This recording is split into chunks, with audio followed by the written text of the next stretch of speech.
Good afternoon, everyone. Thank you so much for joining us today. We're about to get started in a moment. If you could get settled in, that would be appreciated. Thank you very much.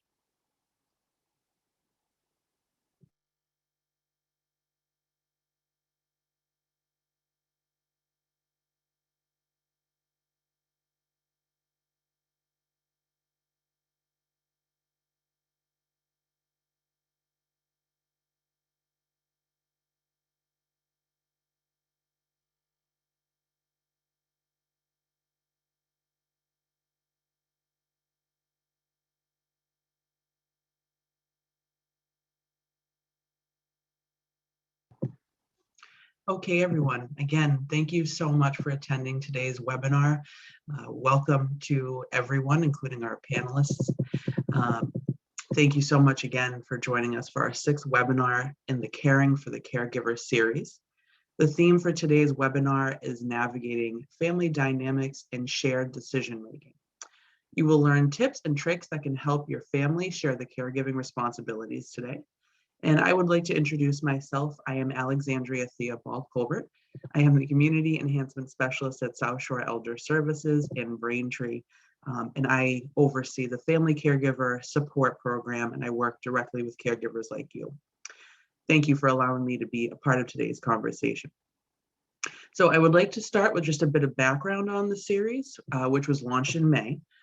And this was in a partnership with the Executive Office of Elder Affairs, Mass Home Care, and the Massachusetts Technology Collaborative. The purpose of the Caregiver series is to provide simple tips, practical solutions, and information on community resources to support family caregivers throughout our Commonwealth.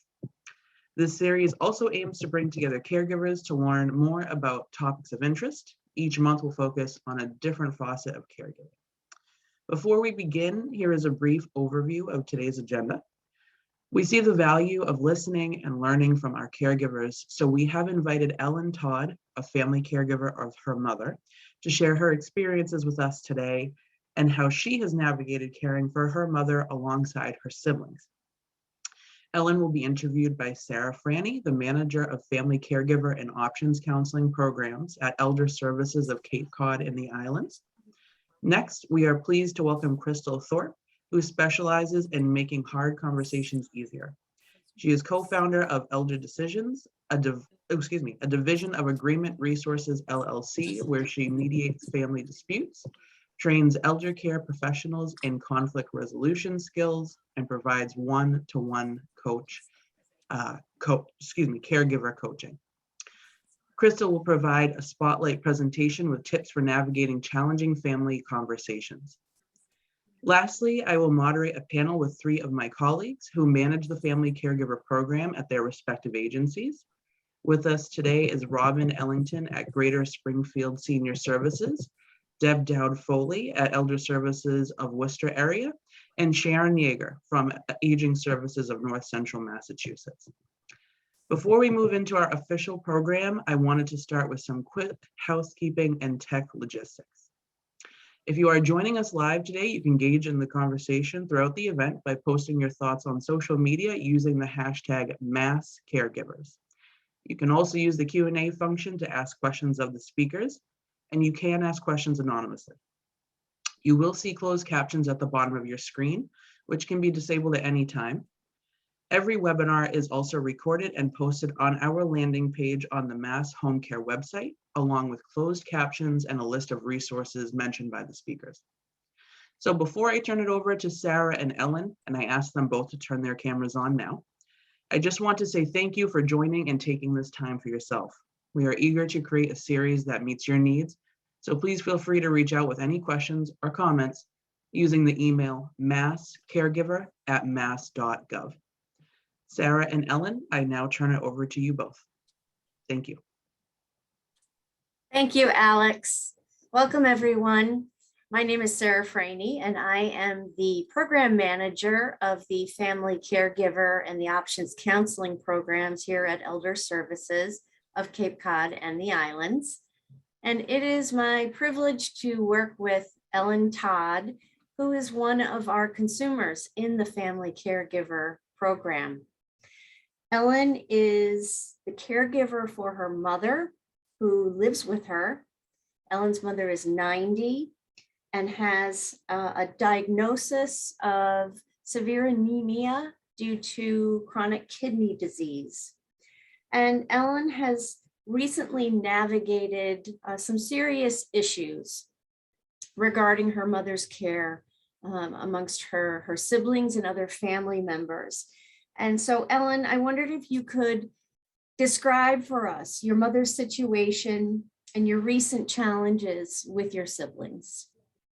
Okay, well, I think some background information is that the issues that caused my parents to divorce when I was in my early 20s have also led to some difficulties with communication amongst me and my siblings. I'm the oldest, and for a variety of reasons, shared interests, having the only grandchild, I've been the one closest to my mom. My brother and sister have not done much in the past 2 years. I mean, one with COVID, we were just limiting visitation, but even when we were feeling an ability to relax, they just were not stepping up and coming to visit my mother. I'd send them emails and talk about how sick I saw her becoming, and always afraid that she was going to die any minute. At one point, my mom started talking to me about her plan to, at some point, discontinue the treatment for her anemia. And I was talking with her about my concern that my siblings might not take this well and might take some of it out on me, especially my brother might do that. And so she called a family meeting. And she said it was a command performance for me, my brother, and my sister, optional for my son, who's the only grandchild, and optional for everybody's spouses. And in that meeting, she spelled out her plans to discontinue treatment for the anemia. She didn't have a date on it at that point. She just said that it would be sometime after the holidays. Since then, she decided it's going to be pretty much as soon as we finish having a bathroom redone, so she can move to the living room and have a really nice, usable, easily accessible bathroom. So we're looking at probably the middle of January or so. I have seen that my brother and sister have both stepped up. My brother came down for a day visit Thanksgiving weekend, and he's planning to come again. And my sister's been more in touch. So it's not perfect. It's never going to be, but it's better. And that's the thing that's important. And we're all going to gather for Christmas to give my mom the best Christmas possible, and with an awareness that this is going to be our last Christmas with her. What I liked about your example, and I might explain to our attendees, is we have a weekly support group that happens online, which is how I met Ellen. Ellen attends our weekly support group, and in our discussions about how we're feeling, frustrations, etc., Ellen talked about her situation with her siblings and her mother's upcoming decision about ending treatment. And the fact that Ellen's mother took the initiative to call a family meeting seemed unique. And I was grateful for you, Ellen, because to me, that was an effort to try and shift some of that burden off of you. And I wondered if you could talk a little bit about how things are now with your siblings. Do you feel that that burden has been shifted because your mother herself asked them to respect her wishes? I think I no longer have to worry about whether they'll think I talked mom into this.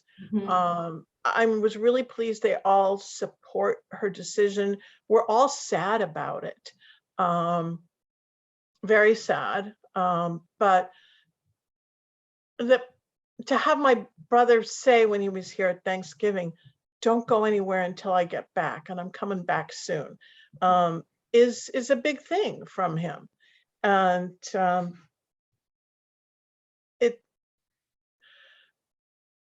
I do think it's good to know that I'm not going to be met with a lot of resistance about things like where she intends to go after she's gone, because she talked about her plans for that. That was an issue with my father when he died, where there was some big misunderstandings. And so I think this time everything's out on the table and people know what she's planning to do. I think that's going to make it all a lot easier. But I really appreciate that my mom did this, because she didn't like seeing what happened when my dad died. And she knew that I was not talking to her about like, oh, my awful sibling, but it was just like, we're all going to be hurting and I want to get through this as easily as possible. I'm so glad that that was successful for you. When you came back to our support group following that meeting with your family, it was such a relief for all of us to hear that it went well and that you had some peace, and your mom felt peace since she had communicated her feelings with her entire family. And if I understand correctly, your son, your grandchild, was also very concerned about what would happen next, and wanted his 2 cents as well. And so I feel like you all came to some type of resolution, and now you can enjoy the holidays together, which are probably your last with her. Yeah, and it's a gift to know that. How many people have a last holiday not knowing it's going to be the last, and afterwards they think, if only I'd known, I would have whatever. Exactly. Yeah, we've also started making use of Caring Bridge, set up a site for my mom so friends and family can look at that. And I know that at least one person from every family household has been in looking and checking. My mother wrote in her own words what her plans were and why. And there's not been much to update because she's still getting treatment, but I'm starting to figure out ways I can use it to ask for help, which is a hard thing for me to do. But I keep thinking of little things, so that's good. Well, I applaud you, and thank you so much for sharing your story. I think it's a good example of how it can be worked out amongst families with very clear communication.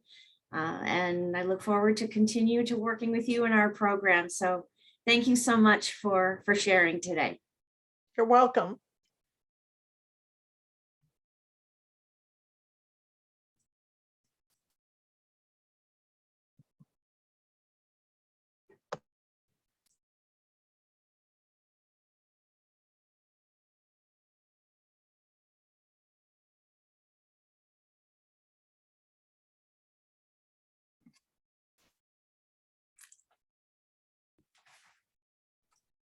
Sorry, Sarah, again, I want to introduce you to Crystal Thorpe. She is our next speaker. Thanks, Crystal. Thanks so much, Sarah.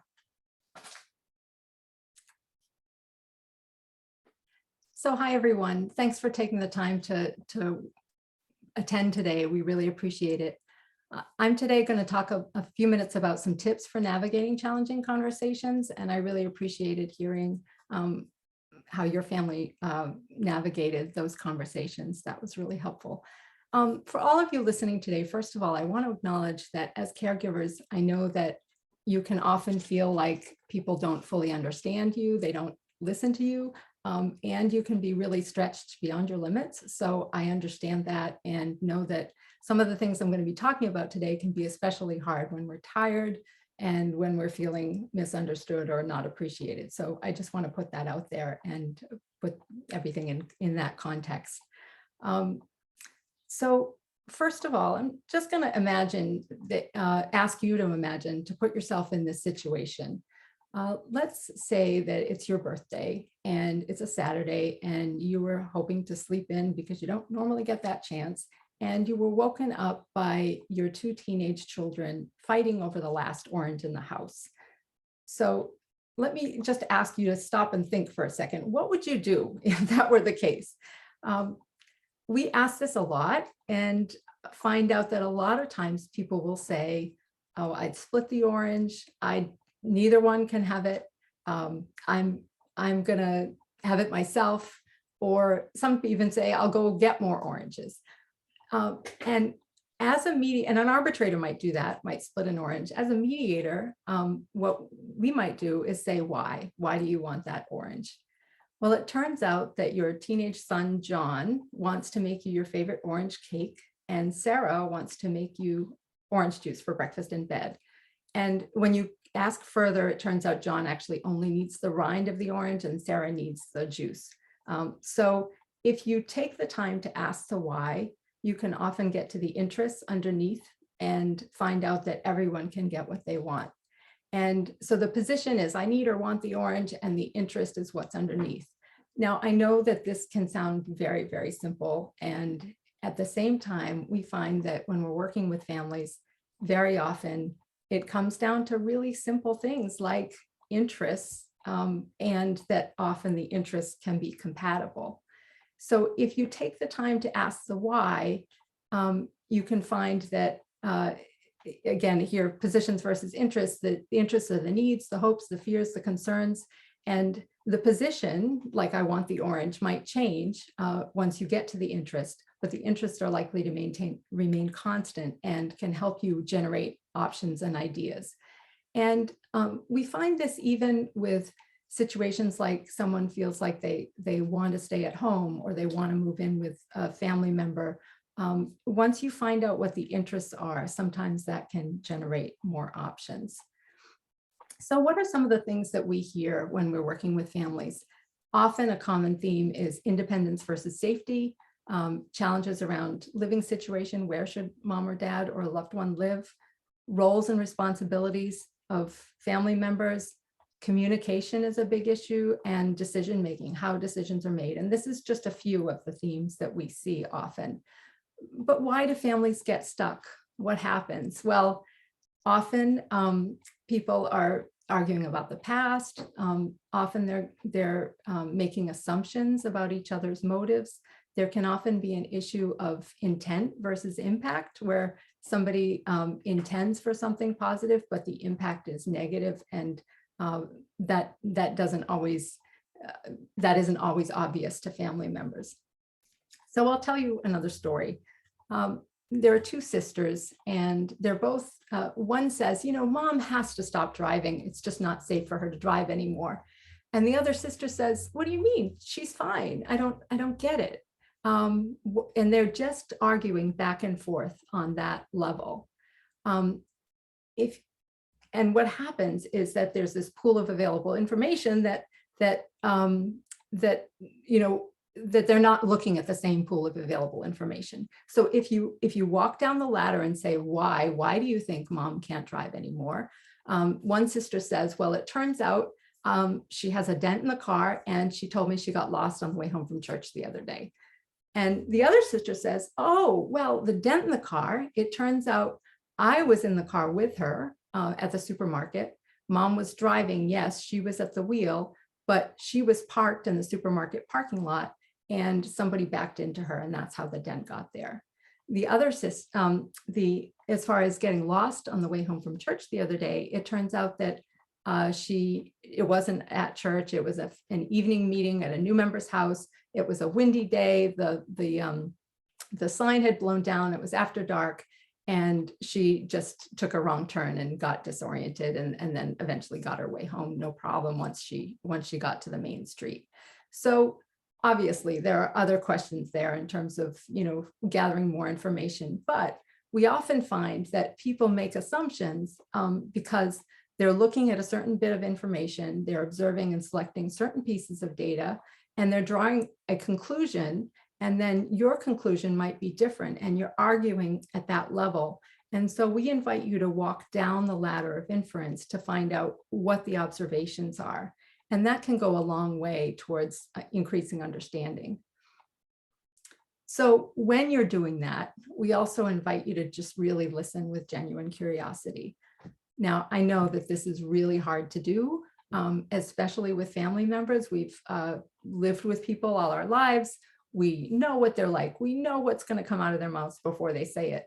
And that doesn't really leave people the opportunity to change or to be different. And so if you can slow yourself down and, really try to listen, as if you haven't heard this person speak in the past, that can be really, really helpful.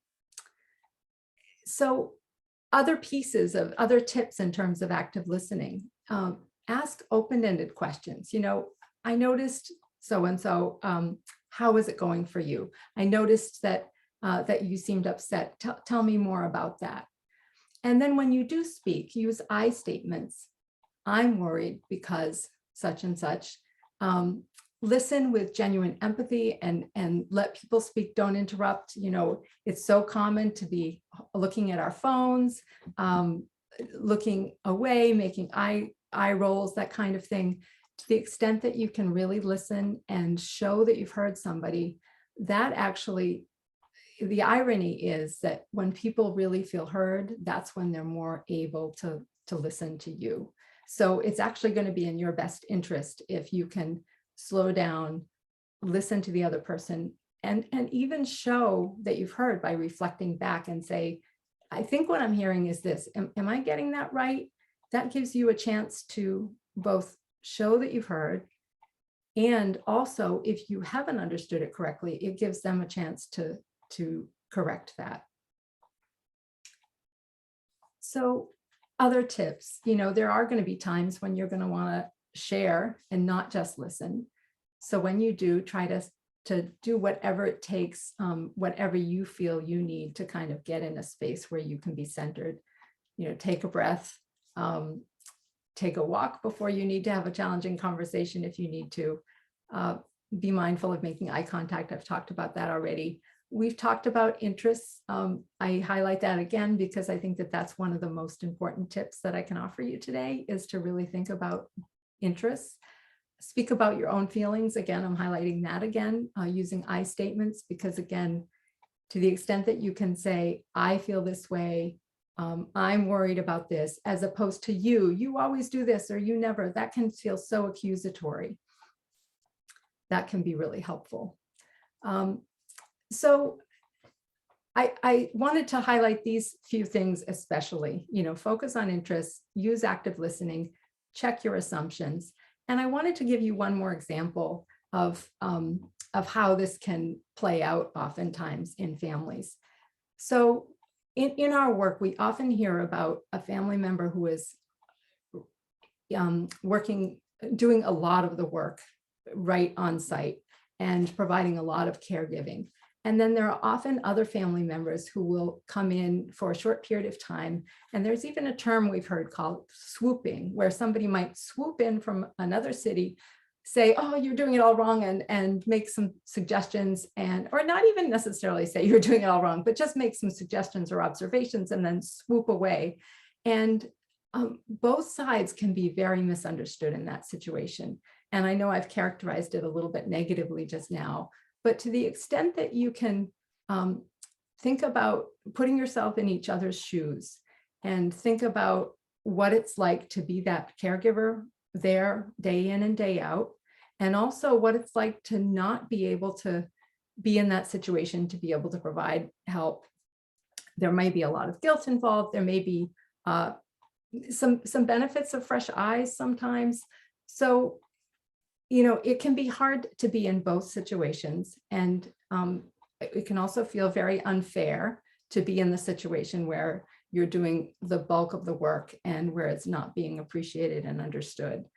So I'd invite each person in that scenario to really check the assumptions that you're making and recognize that intent versus impact, that sometimes the intent can be, oh, I'm going to come in and come on site and see some ideas and make some suggestions, but the impact can feel very judgmental, or it can feel very negative to the person who's in that situation.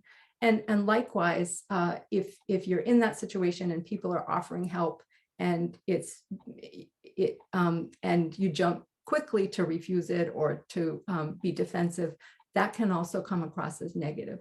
So to the extent that you can kind of pull yourself out of the situation as if you were observing it, and think about what is each person's intent here, and what is the impact on me, and then be able to talk about it from a calm space and say, I think what you're intending is this, and I appreciate that, and I just want you to know that the impact on me is this. That sometimes that transparency can help kind of break through the mess and allow people to talk on a more productive level. So when conversations are especially difficult, sometimes it can be helpful to bring in an outside, sometimes a friend, sometimes a caregiver specialist, and you're going to hear more in a few minutes from some caregiver specialists and how they can be helpful. Clergy members can sometimes be helpful, other trusted advisors. Sometimes people bring in professional facilitators or mediators, and I'll give you a few resources for that in a few minutes. And sometimes if it's something where, for instance, if the family isn't going to plan to come together as a family mediation, sometimes it can be helpful to do some one-on-one work. Conflict coaches can help people think through, what are your own triggers? What assumptions are you making? What might be the triggers of the people that you're working with, and what are your needs? What are their needs? What assumptions might be they making? And then how can you show up in a conversation to be able to speak what's important to you and also hear what's important to the other people? So conflict coaches can be helpful in that way as well. Where can you access these resources? So massoptions.org is a wonderful resource with a lot of, can put you in touch with caregiver specialists, for instance, as well as, of course, all these other aging resources, aging and disability resources. The Mass Community Mediation Centers, you can access low-cost mediation services through resolutionmass.org. The Mass Council on Family Mediation offers professional family mediation as well, so there's a directory there. And nationally, there's the Association for Conflict Resolution, the Academy of Professional Family Mediators, the National Association for Community Mediators, and mediate.com. I mention those because I know sometimes people are caregivers here for people in other parts of the country as well. So I hope this is helpful today. Feel free to reach out and let me know if you have further questions or if you'd like referrals to different places. I really appreciate your time listening today. I wish you the best in these challenging conversations. And Alex, I'd invite you to come on screen for the next panel. Thank you so much, everybody. Thank you so much, Crystal, Sarah, and Ellen, for your insights. I am going to now ask our panelists to turn on their cameras and introduce themselves and share your role within your organization. Our panelists today are Deb Dowd-Foley, Sharon Yeager, and Robin Ellington. Deb, why don't we start with your introduction? Hi, thanks, Alex. I'm Deb Dowd-Foley, as you mentioned. I do work for Elder Services of Worcester area, which is one of the ASAPs in the state, and I work with the Family Caregiver Support Program. Thank you. Sharon, would you like to introduce yourself? Thank you. I'm Deb's counterpart in North Central Mass. So my name is Sharon Yeager, and I work for Aging Services in North Central Massachusetts, up in Leominster, and I'm also a caregiver specialist there. Robin. My name is Robin Ellington. I am a caregiver specialist at Greater Springfield Senior Services, which is in the Western Mass area. And I am the caregiver specialist here. Thank you all so much for being here today. My first question goes to Deb. What creative ways have you seen family caregivers come together? That's a good question, because that is one of the key pieces to when you're caregiving, is to staying in touch with as many as you can, especially family members.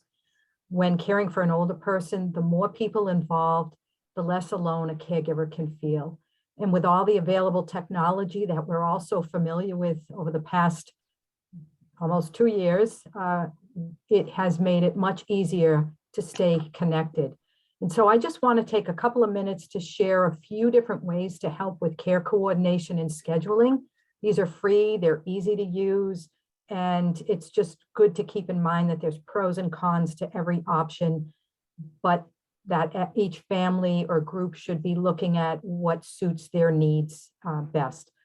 One of them, which is probably the most popular, is texting.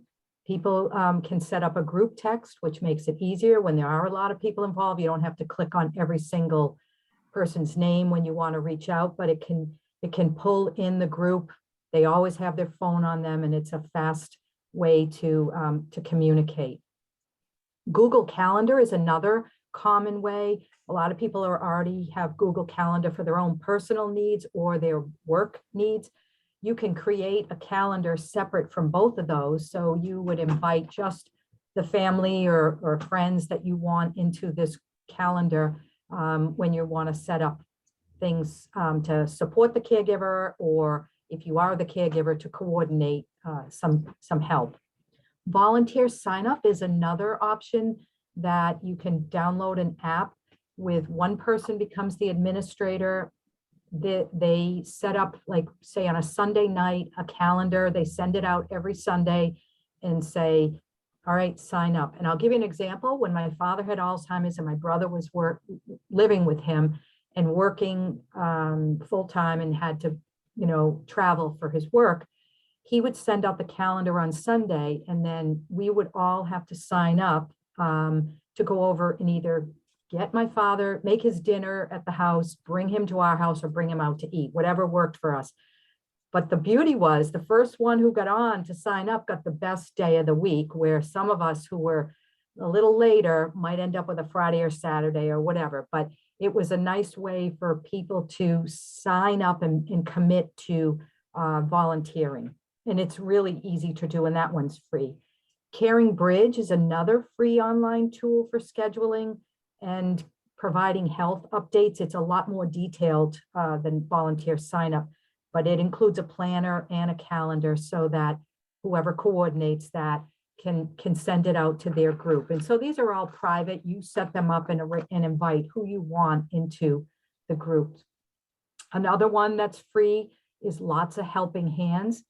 This includes a calendar for members to schedule, to sign up, to schedule when they can go for whatever tasks. And maybe the person who's overseeing it is saying, I need somebody to take mom to the doctor. I need somebody to go and visit her, take her to the bank, or whatever. So there is a place to leave updates, comments, and include pictures. So that if someone's in a facility and you wanted to just say, hey, saw mom today, nurse said, she had this happen, a bed sore, whatever, or, saw mom, she was having a great day. And so it's a good way of keeping people in the loop. These are some of the more popular ones, and also that are free. They're not very sophisticated, and it is really people's comfort level and looking at ways that really keep people in the loop so that everyone's getting the same message. There's also video and chatting options such as Skype and FaceTime. So if you feel like you want to be able to look at that person, maybe it's only from the neck up, but you might get a better sense of, how they're communicating to you. We know that texting and some of the other message formats can be misconstrued, like the person to what Crystal was saying is, they didn't mean to say that, but that's how it came out. And so everyone's interpretation based on where you're at, maybe your relationship with a sibling, you're going to take everything negative, whatever. So, it's really important to be very clear and concise when you're using some of these apps and other formats for communicating. I think that's about it. Thank you so much. That's incredible. A lot of really good tools there. So thank you. My next question goes to Sharon. What advice do you have for family caregivers just trying to get to the holiday season, especially when their family is grieving? The biggest thing is lower expectations. I think one of the really helpful things that it's kind of like the obvious, but when families are in the thick of it, it's the least obvious thing, is that you don't have to do anything the holiday season. You don't have to bake. You don't have to send out cards. You don't have to decorate. You don't even have to celebrate on the day of the holiday if you even choose to celebrate. You're not going to get arrested or be fined for not celebrating or not doing things the way you used to. So sometimes just hearing that or realizing that can take a huge load off of a caregiver who is just struggling, trying to figure out how they're going to get all these things done that they've always done, or that people are expecting them to do. And again, just realizing that none of this has to be done. And if something critical does need, or that the caregiver wants to have done but isn't able to do, that's a great opportunity to figure out how to ask for help or how to pull other folks in to get those things done. One of the things we encourage caregivers to do is, make a list of all the things you do during this holiday season that you typically have done, and then realistically what ones are going to be the most meaningful to you or that you can do with your care recipient. A lot of times it's, perhaps baking together or doing volunteer work together that was always meaningful, or going to a religious service together. Again, something that's going to be, not too exhausting, not too emotional, and is just going to be something that you can enjoy. A lot of times you really have to remember, you're really in survival mode. You kind of can feel like you're being attacked by everything looks so joyous and everybody's so happy and you're feeling miserable. And it can be exhausting to be trying to put on this fake persona to get through the holidays, when everyone just seems so happy and carefree and cheerful and you're just not feeling it. And again, just to put it out there that that is okay. Most of those people are just pretending anyway. So just knowing that, it's okay and it's normal when you've gone through what you're going through as a caregiver to be feeling even resentment that folks can be so happy, or it seems like everything on TV is all these sappy, wonderful movies and all the songs sound so happy. And again, you're grieving. You might be feeling the loss of the way things used to be, or the loss of the person that you're caring for, who they used to be and what they used to do this time of year, and all the wonderful memories you have of that person and what your family did this time of year.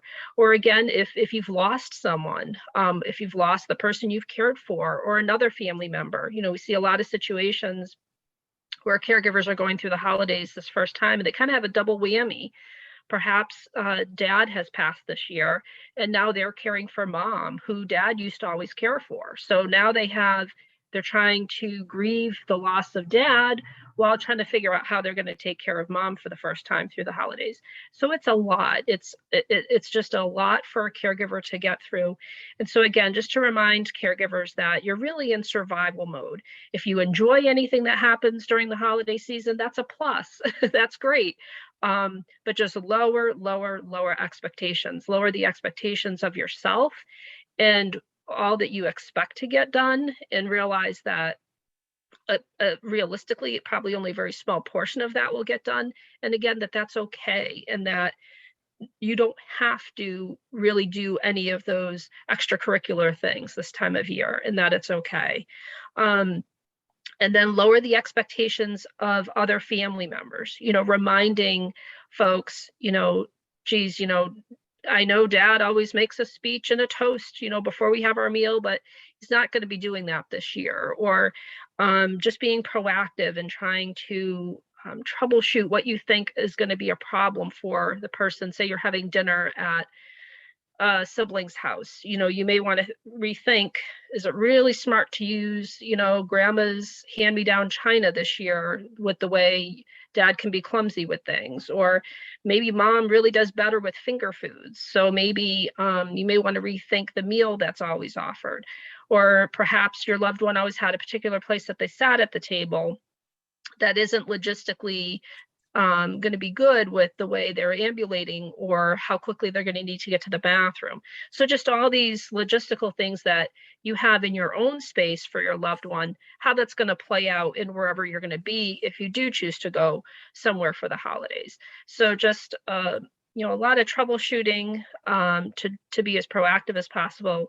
And again, lower expectations, which again is so much easier said than done, because everyone wants to have a wonderful holiday season. Everybody wants to be feeling the joy and all this that the season can bring. But again, just being realistic that you don't want to set yourself up for failure. You want to be hope for the best, but prepare for the worst. And again, lower expectations of yourself, of your loved one, and of your other family members.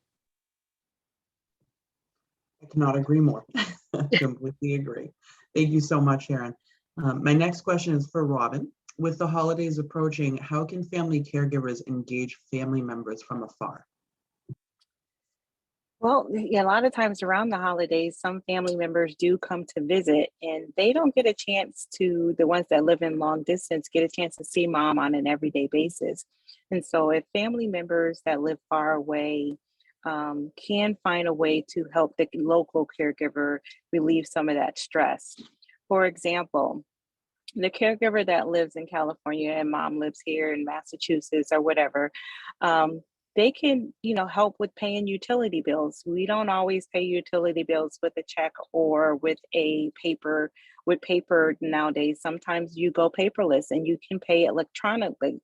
So therefore, the caregiver that's taking on the responsibility here locally will take on the physical, but then give the billing responsibilities to a caregiver that's far away, and they can pull that up on the internet and be able to pay a light bill or the gas bill or whatever bill that needs to be paid, so the local caregiver doesn't have to do that.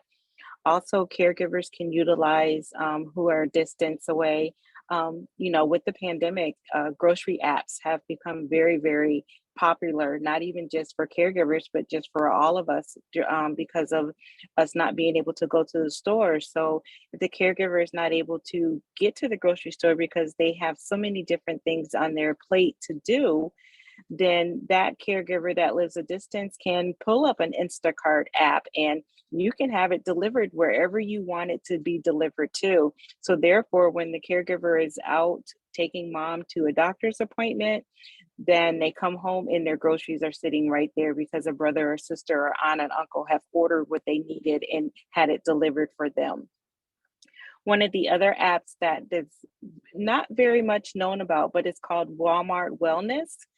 And that's a caregiver app where caregivers can go on, and just like Deb had talked about before, you can put as many people onto your own profile and have that profile together.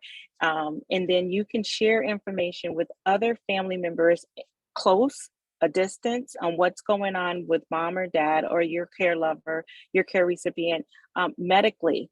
So if mom went to a doctor's appointment, that caregiver doesn't have to worry about calling their brother in California to say, oh, this is what happened at the medical appointment. They can just go to the app and see what's all on there and what all happened on the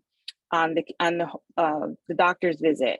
One of the things that's really I like about this app is that it allows you to be able to list all of mom's or dad's medications.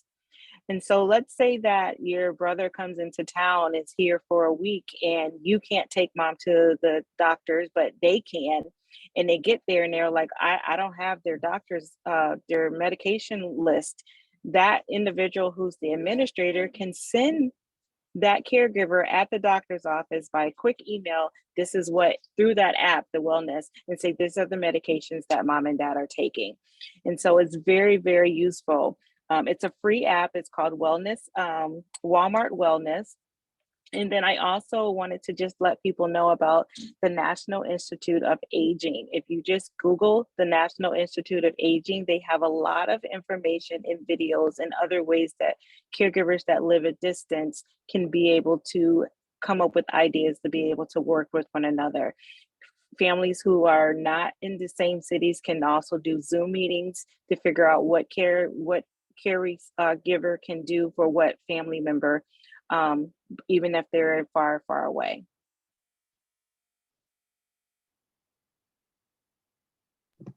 That is excellent. Thank you. And I did not know about that app either. So that's huge. My last question before we do the lightning round for this panel goes to Deb. How do you advise family caregivers to work together? You know, I think it goes back to what I learned when I became a facilitator for Powerful Tools for Caregivers. And in that 6-week workshop, we spend a lot of time talking about how to communicate, whether it's with the healthcare, with your loved one, with family members. And one of the most powerful ways is one to, really having the caregiver start the conversation. There's always an assumption that, well, my sister's doing it all, or, oh, my mother's fine. She's got it under. She doesn't complain. She doesn't say anything. So family members don't always know what's going on. And so it's really important for the caregiver to start the conversation.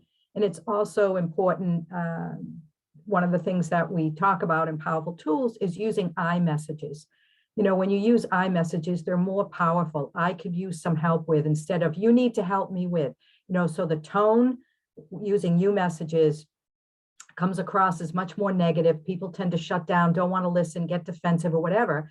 And so there's already probably some guilt going on. But when you use some I messages and a really nice tone, finding a good time to speak to whomever you need to about what your needs are is not a sign of weakness. It's really empowering when you can bring on as many people to help you care for not only your loved one, but in essence, helping you in your role as the caregiver.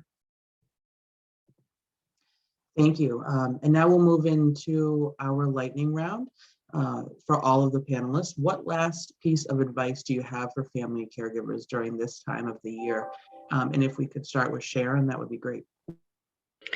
I would say again to be as proactive as possible. If there's going to be, well, in the case of a lot of the other folks have already mentioned today, thanks to the pandemic, there's some families are getting together this holiday season for the first time in 2 years.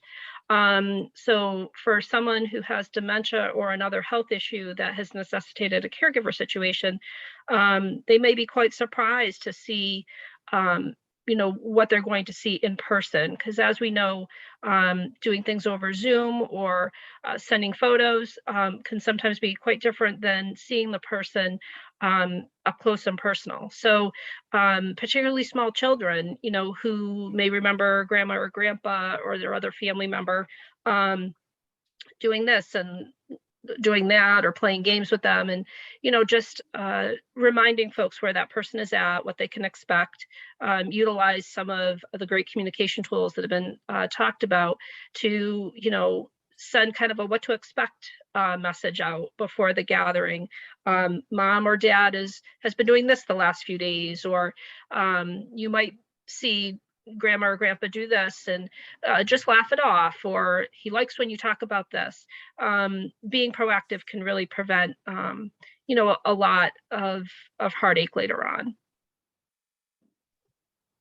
Thank you. And Robin, any last words? Yes, I would like to just, piggyback on what Sharon was saying, that also use the holidays for that time, because this is the first time families are coming together, and there are going to be some that are local. There's going to be some that are coming in to not only just look about the here and right now, try to come together and try to put a plan together for the future. Who's going to be the backup if something happens to the caregiver that is actually taking care of mom right now? Our family member is going to fly in and take time off from work.